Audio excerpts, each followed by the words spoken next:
जब मोदी जी ने लाल किले से एक बार परचम फहराया था कि बेटी बचाओ बेटी पढ़ाओ, मोदी जी की पहले से 15 साल पुराने टाइम से हम बेटी बचाओ अभियान कर रहे हैं।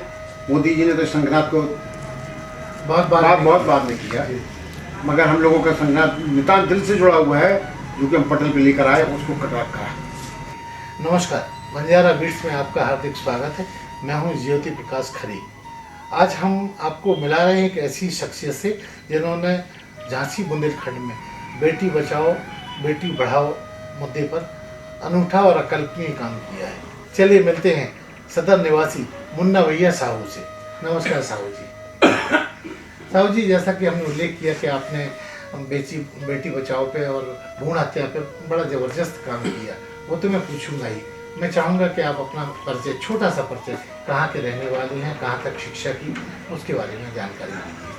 मैं मुन्ना भैया साहू, बेटी बचाओ अभियान सदर बाजार से निवासी। मेरी शिक्षा 12th तक हुई है, जो भी मैंने SPI इंटर कॉलेज से पूरी की। मैं सदर बाजार का निवासी हूँ। फिर आपका कारोबार क्या रहा, क्या व्यवसाय रहा, कैसे आपने जीविकोपार्जन की पायदान बढ़ाई आगे? सन 70 से लेकर सन 2015 तक मैंने किराने का काम किया। लगभग 45 साल किराने का काम किया।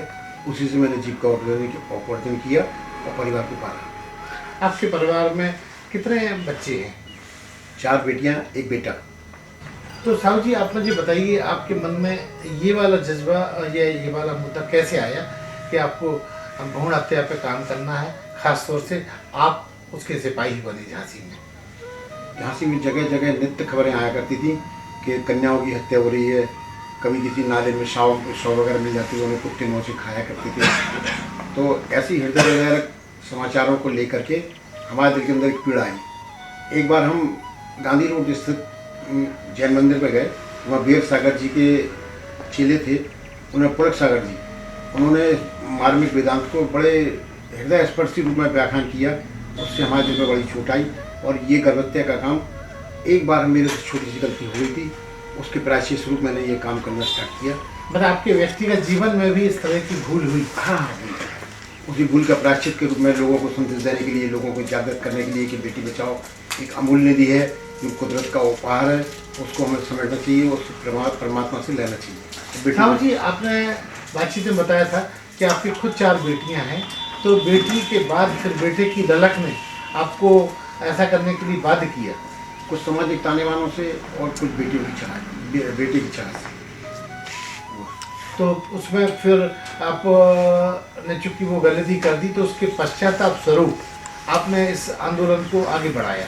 जी, पश्चाताप को लेकर के और लोगों में संदेश देने के लिए, जो गाजर मूली की तरह बेटियों की हत्या हो रही थी, कन्या भ्रूण हत्या, उसको रोकने के लिए हमारा नितांत प्रयास रहा कि बेटियों की हत्या रोकना चाहिए। और हमारे दिल के अंदर मार्ग की वेदना थी, जिसको हमने अपने पटल पे लेकर के भारत विकास परिषद के माध्यम से, मानव विकास संस्थान के माध्यम से, काका जी के सहयोग से, जितेंद्र सिंह चौहान के सहयोग से, अनिल कुमार साहू के सहयोग से और स्वतंत्र साहू के सहयोग से ये प्रोग्राम हमने सुचारू रूप से किया और हमें सफलता भी मिली। साहू जी, ये जो आपने प्रोग्राम का आप जब हिस्सा बने, तो कठिनाइयाँ किस तरह की आई? बहुत कठिनाइयाँ आई। पढ़ने के लिए लोग बात सोचते थे इनके पास तो कोई काम ही नहीं है, पढ़ने के लिए कर तो नहीं रहेगा, ये पैसे की इकट्ठा करने के लिए तो नहीं कर रहा है। अब इनका बेटा हो गया, अब लोग दूसरों को संदेश दे रहे हैं कि बेटियों को नहीं करो, बेटियों को नहीं करो, बेटियों को नहीं आना चाहिए। इनका खुद का बेटा हो गया और लोगों ने एक घोष कर दिया था कि मुन्ना भैया को कुछ हो गया। जबकि वास्तविकता ये थी कि हम समाज के रूप में चेतना जाहिर करना चाहते थे कि गलत काम है, गलत काम नहीं होना चाहिए समाज के अंदर। तो इससे फिर आपने बताया कि लोग आपको कहने लगे थे कुछ आप अटपटे हो गए जीवन में, वो खुल के बताएं, क्या लोग सोचने लगे थे आपके बारे में? लोग तो सोचने वाली बात करते थे, मगर हम अपनी दृढ़ निश्चय पर, विश्वास पर अटल थे। उस अटलता को लेकर के हमने बेटी बचाओ अभियान किया और भारत विकास परिषद में 5 साल, मानव विकास परिषद में 15 साल, इस तरह से सन 98 से लेके आज तक सन 2025 तक बेटी बचाओ अभियान को अनवरत रूप से हम लोग कर रहे हैं। और हमारे सहयोग में बहुत दिल से आभारी हैं जिन्होंने हमारे साथ इस प्रोग्राम को कंधे से कंधा मिलाकर काम किया। बेटी बचाओ के संदर्भ में आपने बहुत सारी लोगों की यात्राएं भी कराई, कोई वैष्णो देवी गया या शिरडी तक गया, उसके बारे में भी जानकारी दीजिए। पहली यात्रा हम लोगों ने झांसी से वैष्णो देवी तक कराई जिसमें जितेंद्र सिंह चौहान के नेतृत्व में एक पाठक जी थे, उनके नेतृत्व में झांसी से 10 साइकिल सवार यात्रियों का काफिला वैष्णो देवी तक गया, और जो कि कम से कम 50,000 पर्चे बांटे, मतलब पॉपुलेट बांटे यहाँ से बेटी बचाओ अभियान के। तो लोगों ने बड़ी सराहना करी। उसके बाद दूसरी यात्रा झांसी से शिरडी के साईं बाबा तक करी, उसमें भी 10 यात्रियों का जत्था था, जो कि जत्था लेके यहाँ से कम 50,000 पॉपुलेटों को लेकर के झांसी से लेकर शिरडी के साईं बाबा तक उस पर्चे को बांटा। उस पर्चे को बांटने के परिणाम स्वरूप लोगों की बधाइयाँ आई, तो हमारा उत्साह बढ़ा और निरंतर उत्साह बढ़ता चला गया। जब हम अपने चरम पर पायदान पर पहुँच गए तो हमारा उत्साह निरंतर बढ़ गया। फिर लोगों ने कहना बंद कर दिया, फिर लोगों ने ये कहना स्टार्ट कर दिया कि नितांत पुण्य का काम है, ये ईश्वर ने कराया मुन्ना भैया से, मुन्ना भैया को करना चाहिए, मुन्ना भैया को आशीष दिया था, मुन्ना भैया को ही नाम जाता है। ये जब मोदी जी ने लाल किले से एक बार पर्चम फहराया था कि बेटी बचाओ बेटी पढ़ाओ, मोदी जी के पहले से 15 साल पुराने टाइम से हम बेटी बचाओ अभियान कर रहे हैं।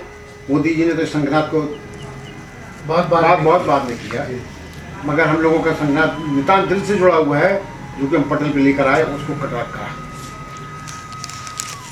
साहू जी, एक महत्वपूर्ण बात यह है कि जहाँ बेटी बचाओ और बेटी के भ्रूण हत्या की बात आती है तो उसमें महिलाओं की भी सहभागिता होती है। क्या आप मानते हैं ऐसा होता है?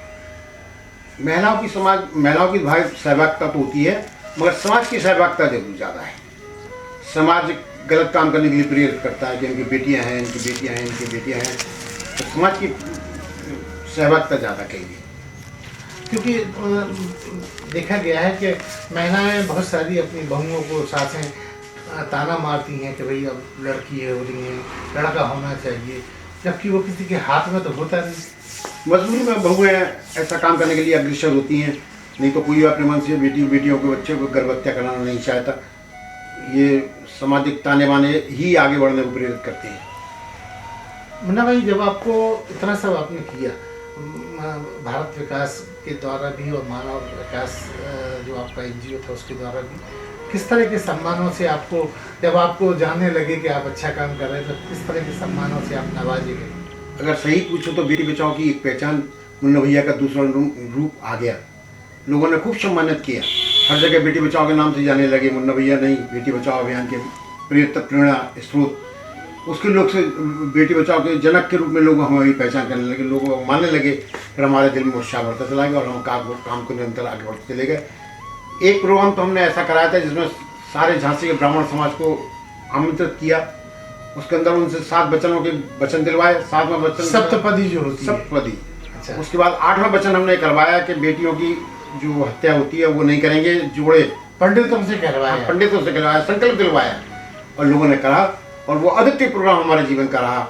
मुझे अब इसके अलावा और आपकी क्या योजनाएं रही, किस तरह के आपके शौक रहे? ये तो आपका पश्चाताप का पर्यारूप था, कुछ ऐसा भी रहा जो आपके शौक रहे हों? फिर इसी कार्यक्रम को हमने अपने शौक में परिवर्तित कर लिया। वो कैसे? समाज के लोगों से जुड़ने में, समाज के लोगों से मिलने में हमें अच्छा लगने लगा, तो वही शौक का परिवर्तन हो गया। कुछ ऐसा शौक भी है जो आज आप इतने सारे ज़िंदगी जीने के बाद आज आप महसूस करते हैं कि उससे आपको आनंद मिलता हो? इसके अलावा नहीं, इस धरा पर गलत काम नहीं होना चाहिए, गुनाह नहीं होना चाहिए। उस गुनाह को ईश्वर कहीं ना कहीं देखता है, और ईश्वर कभी माफ़ नहीं करता। तो इसलिए हमारा अपना जो शौक है हमने उसको परिवर्तन कर दिया समाज की चेतना देने में। समाज में चेतना होगी, अच्छा ही होगी, सब कुछ अच्छा होगा। साहब जी, आपके अपने परिवार में अभी वर्तमान में कितने बच्चे हैं और क्या कर रहे हैं, उनका संक्षिप्त जानकारी दें। 4 बेटियां हैं। बड़ी बेटी बबीना में है, उसकी बेटी नेवी में कमांडिंग ऑफिसर हो गई है, और दूसरी बेटी सी परिवार में है, तीसरी लखनऊ में है, चौथी का संबंध करना है जी। और बेटा क्या कर रहे हैं? बेटा फोटोग्राफी के काम नाम से फोटोग्राफी करता है, शादियों में बड़ी बड़ी वेडिंग देता है, जो कि चुनिंदा वेडिंग होती है, मतलब कुछ अद्वितीय करके देता है उनको। देव साहू फोटोग्राफर के नाम से जाना जाता है। साहू जी, आपके अपने इस पूरे कार्यक्रम में आप अब आगे की क्या प्रोजेक्ट्स हैं? क्या आप और नया सोचते हैं जो सोसाइटी को लाभ भी मिले और आपका भी कद बढ़े? कद बढ़ाने के लिए तो हमने काम किया नहीं था, एक प्रायश्चित और एक आत्मा के संतोष के लिए काम किया था। और रही योजना की रूप, तो आज बेटियों की जागरूकता इतनी हो गई है कि बेटियों की कमी होने लगी, जो कि सामने दिख रही है। बहू लाना मुश्किल का काम है, बेटी ब्याना आसान है।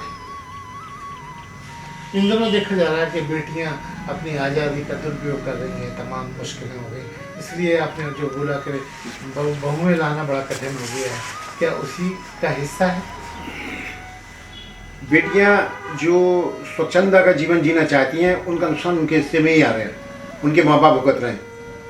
संस्कारों के साथ आदमी को आगे बढ़ना चाहिए और समाज की मर्यादा बना करके ही आदमी को आगे बढ़ना चाहिए। साहब जी, बंजारा बीट एक ऐसा प्लेटफॉर्म है जो आप जैसे सोसाइटी में करने वाले, जो कार्य करने वाले लोग हैं, उनको आगे प्रमोट करता है, आपके कार्य को सोसाइटी तक पहुंचाता है। क्या कहना चाहेंगे? हमारे चैनल के माध्यम से आप नई पीढ़ी को क्या संदेश देना चाहेंगे? आज हमने आपसे बात करने के बाद ये महसूस किया कि लोगों में अच्छे आदमी आज भी हैं। जैसे मैंने आपसे बात करी तो आपके दिल के अंदर भी एक चेतना है कि समाज में कुछ अच्छा करने के लिए करना चाहिए। बंजारा बीट्स नित्य नए आयाम प्रस्तुत करता है, लोगों को अच्छाई देने के लिए और लोगों में सामाजिक चेतना जगाने के लिए। तो ये थे साहू जी, जो सोसाइटी के लिए अनोखा काम कर रहे हैं और ताउम्र करते रहेंगे, ऐसा मेरा मानना है। बंजारा जी से बात करने के लिए साहू जी बहुत बहुत धन्यवाद। अरे हाँ, इस चैनल को लाइक और सब्सक्राइब करना ना भूलें। देखते रहिए बंजारा बीट्स।